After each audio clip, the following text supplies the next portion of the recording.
Este é o sexto de uma série de 7 vídeos sobre análise de frequência de dados hidrológicos. Neste vídeo, nós vamos conversar sobre a distribuição normal.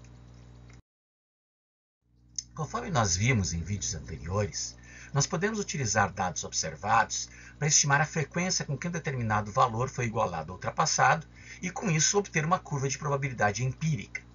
O problema é que há limitações no uso dessas curvas de probabilidade empírica, especialmente quando nós temos poucos anos de dados, 20, 30 anos de dados, e precisamos estimar valores de período de retorno, digamos, de 100 anos. Nós não podemos extrapolar um valor ajustado a uma curva empírica, porque ela só tem validade dentro da janela para a qual ela foi obtida. Então, como é que nós podemos extrapolar para valores pouco frequentes, para valores raros, para valores com período de retorno alto? Principalmente, como é que nós podemos extrapolar quando o período de retorno for muito maior, o de retorno desejado, muito maior que o tamanho da série? A solução para isso é utilizar distribuições de probabilidade teóricas, que são funções que se ajustam aos pontos de distribuições empíricas. Então, a precipitação total anual, ou a precipitação média anual, ela segue uma distribuição normal, na maior parte dos casos. Já variáveis extremas, como máximos e mínimos, não seguem distribuição normal, nós teremos que usar distribuições de valores extremos. Agora, a partir desse momento, dentro desse vídeo, nós vamos aprender, nós vamos discutir o uso da distribuição normal. Por que a distribuição normal é tão importante? Existe um teorema chamado Teorema do Limite Central, que eu não vou demonstrar aqui, mas podemos demonstrar, que diz o seguinte: uma variável aleatória resultante da soma de variáveis aleatórias segue aproximadamente uma distribuição normal. Então, por exemplo, se nós tivermos a precipitação total anual, é uma variável aleatória, e ela é composta pela soma da precipitação total diária dos 365 dias do ano. Portanto, a precipitação total anual, ela é uma variável aleatória resultante da soma de variáveis aleatórias e ela deve seguir, então, uma distribuição normal. Isso, então, é muito importante dentro de hidrologia. O valor médio também é nada mais do que a soma de variáveis aleatórias, porque para obter a média a gente soma e depois divide por um valor do número de dias, por exemplo. Então, a importância da distribuição normal vem da aplicação desse teorema do limite central. Vocês devem lembrar da distribuição normal, com essa forma de sino tradicional. Essa é a função de distribuição de probabilidade que é dada por essa função aí apresentada. Os parâmetros são a média, mu, e o desvio padrão, sigma. Esses parâmetros eles podem ser estimados. Então, se tivermos uma amostra, utilizarmos o método dos momentos, onde x maiúsculo é variável aleatória e x minúsculo é um valor na amostra, nós temos que a média da população é estimada a partir da média amostral, conforme a equação para cálculo da média. O desvio padrão da população é estimado a partir do desvio padrão da amostra e representa uma variabilidade em torno da média, conforme a equação que nós temos ao lado. Mas não nos basta simplesmente saber qual é o valor da probabilidade de ocorrência de um valor x. Na verdade, nós queremos saber a probabilidade de não excedência desse valor, ou seja, qual é a probabilidade de termos valores menores ou iguais a esse valor x, que é aquela área que está ali mostrada na figura. Bom, se isso é uma área, então corresponde, para determinarmos essa área, basta integrar a função de distribuição de probabilidade, e assim obtemos a função cumulativa de probabilidades, e o valor ali fica representado a partir dessa flechinha daqui. Então, nós temos que a função cumulativa de probabilidade, que representa a probabilidade que a variável aleatória x seja menor ou igual ao valor na amostra x, é dada pela integral da função de distribuição de probabilidade, conforme vocês veem nessas equações. Mas, infelizmente, a função cumulativa de probabilidade não tem solução analítica, e a solução é obtida a partir de aproximação numérica. Existem várias formas que a gente pode obter esses valores. Por exemplo, podemos utilizar uma planilha eletrônica do tipo Excel, onde a função de distribuição de probabilidade e a função cumulativa de probabilidades são dadas por essa função, a distribuição normal, tendo como os elementos o valor, ou seja, o x minúsculo, a média, o desvio padrão. E se vocês colocarem em falso, ele nos dá a função de distribuição de probabilidade, que é o valor a probabilidade daquele valor ocorrer. Se vocês colocarem verdadeiro, vocês vão ter a função cumulativa de probabilidade, que é a probabilidade de valores menores ou iguais àquele valor. Também podemos utilizar funções prontas de diversas bibliotecas, como MATLAB, a própria HP, tem várias alternativas. Existem também tabelas, e essas tabelas são obtidas por uma variável reduzida, com média 0 e desvio padrão 1. Essa variável reduzida z seria o valor da variável menos a média dividido pelo desvio padrão, aproximado, então, pelos valores amostrais. Essa função, então, vai ser a função que vai ser integrada para que nós possamos obter o valor da probabilidade de ocorrência de valores menores ou iguais a um determinado valor da variável aleatória. Aqui tem um exemplo de uma tabela para que nós possamos estimar o valor dessa distribuição normal para a variável z, essa variável reduzida, que tem média 0 e desvio padrão 1. Então aqui vocês têm, por exemplo, uma tabela que vai desde o valor 0, 0,00, para obter o valor do z, vocês somam o que está na coluna vertical com a coluna horizontal, e a probabilidade está dentro ali. Então, a probabilidade de nós termos valores menores ou iguais para z igual a 0, que é exatamente o centro da amostra, é 50%. O máximo nessa seria obtido para 2,09. Então, para 2,09, a probabilidade seria 98,17%, para que nós possamos, então, estimar o valor da probabilidade de ocorrência de valores menores ou iguais a z igual a 2,09. Aqui temos uma outra tabela um pouco mais ampla. Ela vai desde 0,0, ou seja, a probabilidade de 50%, até 4,99, que nos dá uma probabilidade de 0,9996981. Vocês veem aí que tem o ponto 9 elevado à quarta potência, eles são 4 novezinhos, um na sequência do outro, nessa tabela daí. Essa tabela também apresenta valores negativos, então, de z. Então, nesse caso aqui, nós podemos ir de menos 4,99, que dá um valor de 0,0003019, até 0, que dá 50%.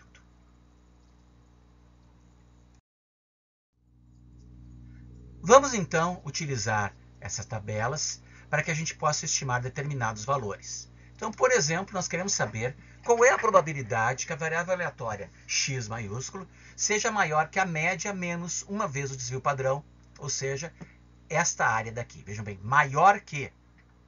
A tabela nos dá valores menores que. Então, nós vamos fazer 1 menos a probabilidade de que a variável aleatória seja menor ou igual à média menos um desvio padrão, que é a área que está em branco, que não está rachurada em azul.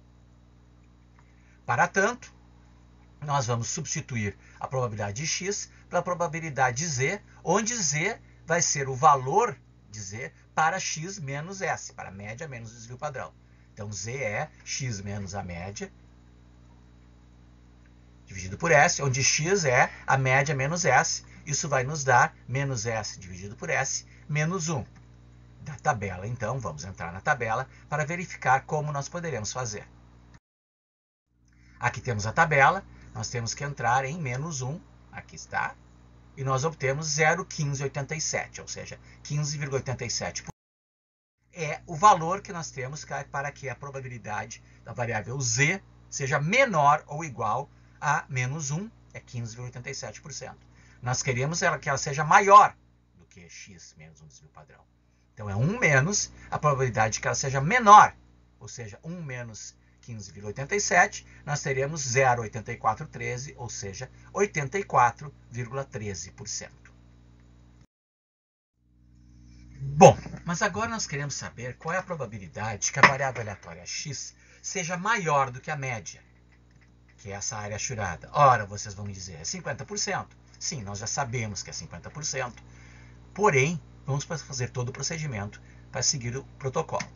Então, nós temos que, para que seja maior, nós temos que fazer 1 menos a probabilidade de que essa variável aleatória seja menor do que a média, porque a tabela nos dá, nós já sabemos, os valores de que ela seja menor do que um determinado valor.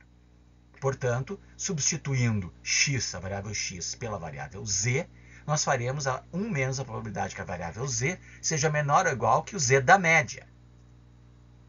Para tanto, pegamos nossa variável z, que é o valor de x menos a média dividido pelo desvio padrão, ou seja, o valor de x assume o valor da média, a média menos a média dividido por s será zero.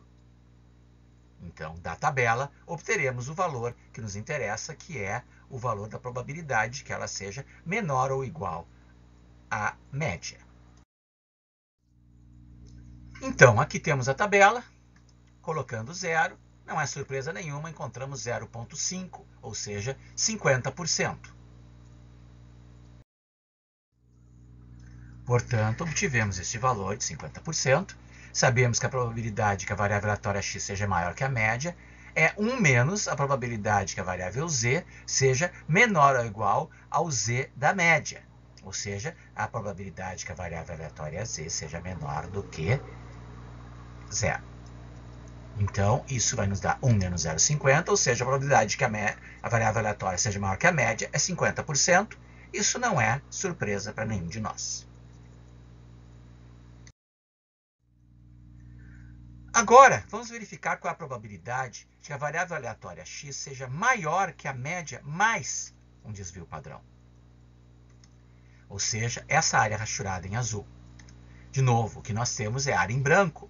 Temos tabelado a probabilidade que x seja menor ou igual à média mais um desvio padrão. Portanto, para calcular azul, fazemos 1 menos essa probabilidade, ou seja, 1 menos a probabilidade de que a variável aleatória z seja menor ou igual ao z da média mais um desvio padrão. O z assim calculado é a média mais um desvio padrão, menos a média dividido pelo desvio padrão. Isso vai nos dar o valor 1. Podemos obter esse valor da tabela. Então, vamos lá. Valor 1. Obteremos 84,13%. 0,8413. 0,8413 é a probabilidade de que z seja menor ou igual a menos 1. A probabilidade de que x seja maior do que a média mais um desvio padrão é 1 menos a probabilidade de que o z seja menor ou igual ao z da média mais um desvio padrão, ou seja, 1 menos 0,8413, ou seja, 15,87. Como é que nós faríamos se nós tivéssemos que trabalhar somente com a parte positiva da tabela? Utilizaríamos a particularidade que essa distribuição é simétrica. Vocês vejam bem, aqui apareceu o 0,1587 como sendo a probabilidade de que o z seja menor ou igual a menos 1. E aqui nós temos 0,1587 de que ele seja maior ou igual. Então, bastaria que nós fizéssemos a subtração. Basicamente, se nós temos ali a área azul na primeira tabela bem de cima, ela corresponde à área branca na tabela de baixo. Bastaria apenas colocar. Então, isso significa que a área azul, que é 84,13, ela aparece de novo aqui como área branca. Então, dessa forma, se nós quiséssemos utilizar só metade da tabela, e se com metade da tabela nós quiséssemos saber a média menos um desvio padrão, bastaria trabalhar com a média mais um desvio padrão e fazer 1 menos este valor.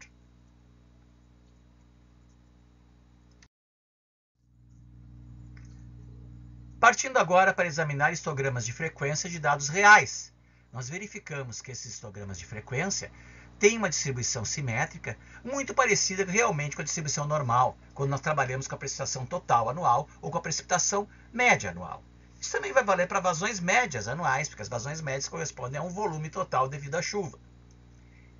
Portanto, nós podemos utilizar essas variáveis para fazer a estimativa com a distribuição normal.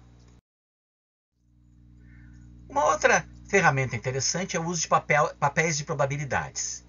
Então, por exemplo, o papel de probabilidade de Gauss, que é o papel normal, papel para ser aplicado na distribuição normal, ele tem na sua escala das abscissas, ele tem uma distribuição tal que, se uma variável seguir uma distribuição normal, ao ser plotada nesse gráfico, ela vai dar aproximadamente uma reta. E isso é interessante para que nós façamos um teste para verificar se realmente a variável em análise segue uma distribuição normal. Vejamos então um exemplo de chuvas anuais em Porto Alegre. Nós temos 78 anos de dados. onde a média é 1.300 milímetros, o desvio padrão é 270 milímetros.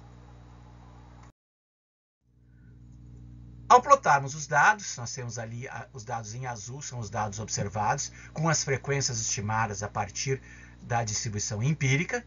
E essa curva verde é uma curva ajustada para a distribuição normal, usando a média amostral, que é 1.300, desvio padrão 270. Como é que eu faço para obter essa curva? Bem, se vocês prestarem atenção, tem dois pontinhos vermelhos no meio ali da distribuição.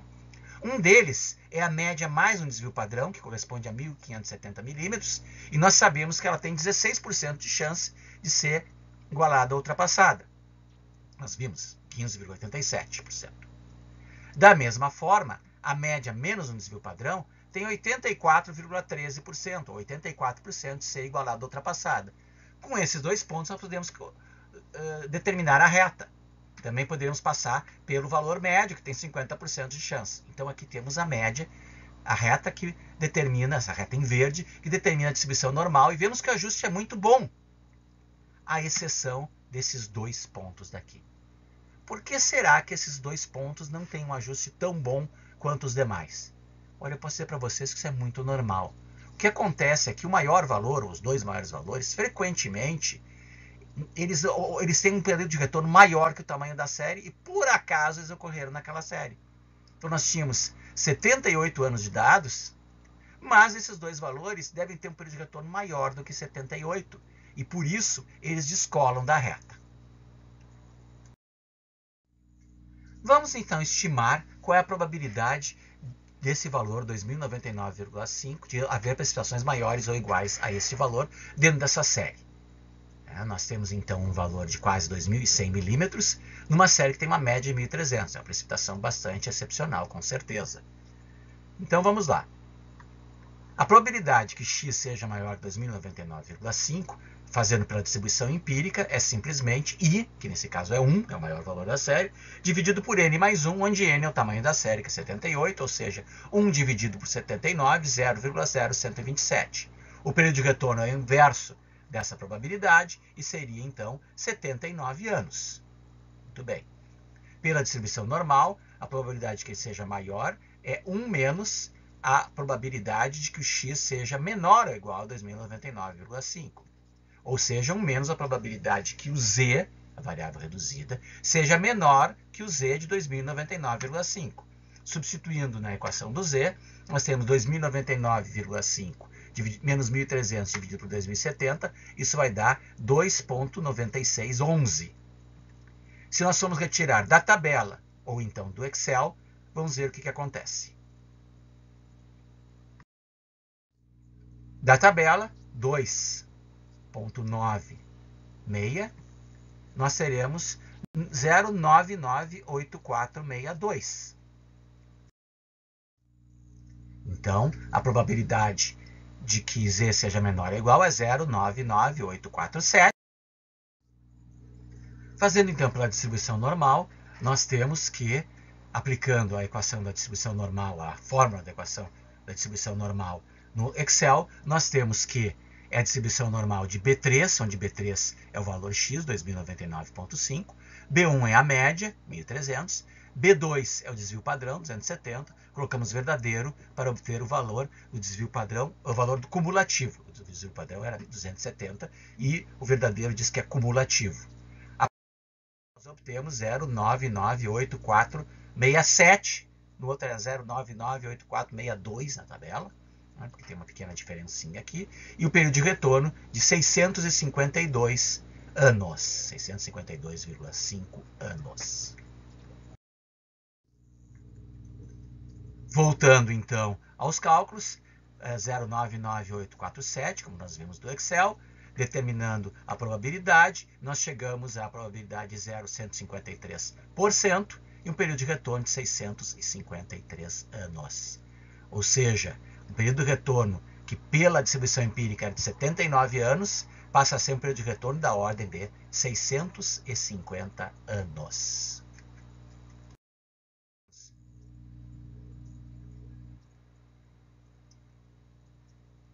Examinando aqui na figura, nós tínhamos que, para a distribuição empírica, teríamos 79 anos. Se fôssemos fazer a distribuição teórica da distribuição normal, teríamos da ordem de 650 anos.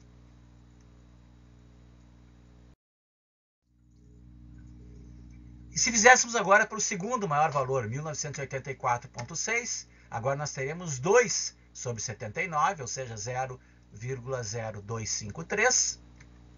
O período de retorno, então, nos daria 39,5 anos.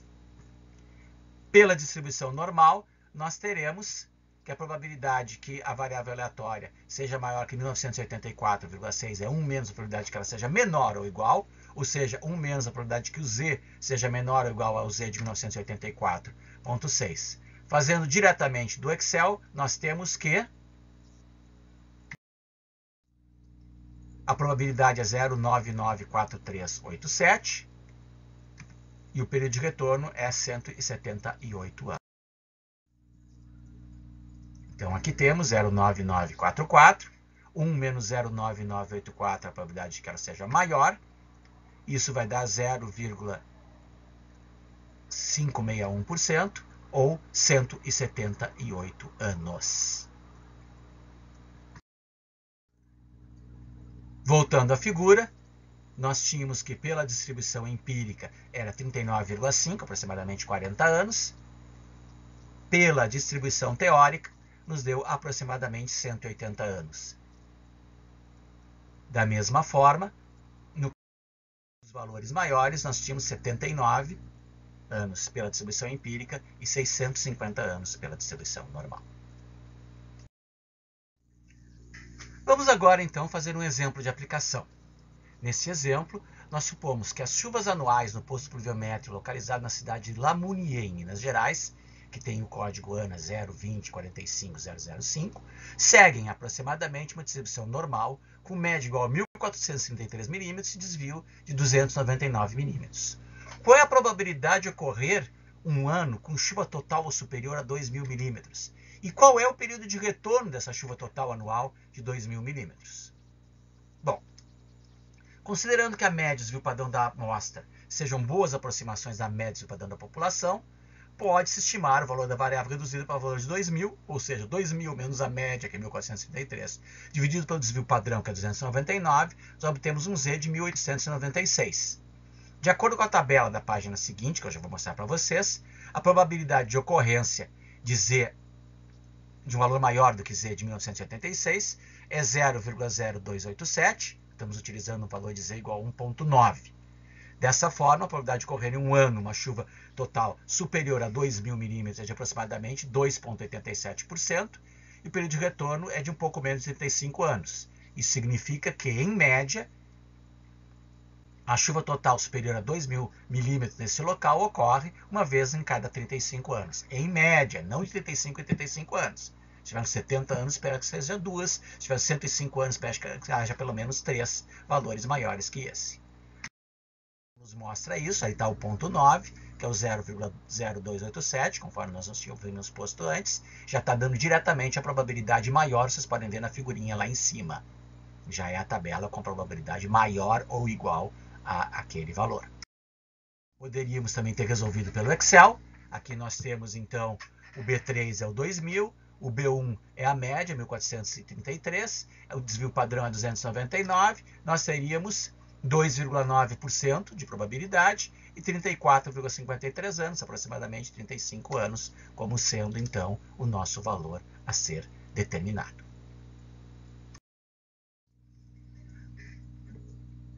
Vamos ver agora um outro exemplo. Supondo que na mesma região nós queremos dimensionar um sistema de irrigação para complementar as precipitações naturais e queremos conhecer a precipitação anual esperada com tempo de retorno de 5 anos com base na distribuição normal. Bom, então nós queremos saber o seguinte, qual é o valor da precipitação anual com período de retorno de 5 anos, ou seja, probabilidade de ser igual à ultrapassada de 20%. Né? 1/5 é 0,20. Isso é 1 menos a probabilidade de termos valores menores ou iguais, né? Que a probabilidade anual, que a precipitação anual seja menor ou igual à precipitação com TR de 5 anos, ou seja, 1 menos a probabilidade de que Z seja menor ou igual a esse Z de 5 anos. Então, nós temos que a probabilidade de Z seja menor ou igual ao Z5 é 80%. Se nós formos resolver pela tabela, temos o seguinte. Aqui está a tabela. Entramos ali 0,8, temos 0,7995, 0,8023. Vamos interpolar entre esses dois. Aqui nós temos 0,8. E ali em cima nós temos entre 0,84 e 0,85. Vamos pegar um valor médio aqui, 0,845. Não é exatamente o valor correto, mas vai dar próximo. Depois a gente vê no Excel. Mas na tabela, 0,845. Z5, 0,845, obtido da tabela. Aqui temos, então, esse valor, determinando o Z5, que é o valor da precipitação anual com TR igual a 5, menos a média do desvio padrão. Isso é igual a precipitação que nós queremos determinar, menos a média, que é 1.433, dividido por 299, e sabemos que isso é igual a 0,845. Então, fazendo 0,845 vezes 299 mais 1.433, teremos o valor da precipitação anual de 1.686 milímetros. 1.686 milímetros. O mesmo poderia ter sido feito no Excel.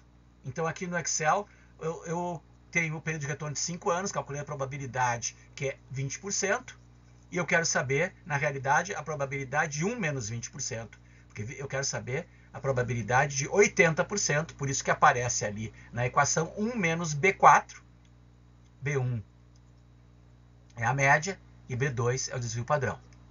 Poderia ter feito direto ali, se vocês quisessem, sem calcular o 0,20, fazendo 1 menos 1 sobre o período de retorno. Ao invés de fazer 1 sobre o período de retorno e depois colocar. Dá exatamente no mesmo. Então, na esquerda nós temos 1 menos 0,20, 1 menos B4. Na direita nós temos 1 menos 1 sobre 5, ou seja, 1 menos 0,20. É a mesma coisa. Fazendo isso, nós obtemos a precipitação como 1.685 milímetros. Vejam bem, nós havíamos obtido 1.686 pela tabela, obtivemos 1.685 pelo Excel. Os valores estão bastante coerentes.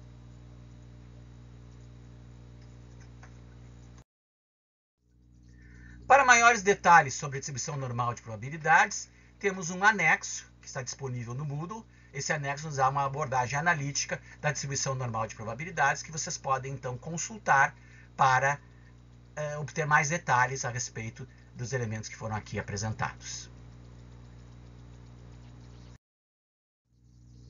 E com isso, encerramos essa apresentação da distribuição normal. No próximo vídeo, nós veremos, então, distribuições teóricas de probabilidade de valores extremos.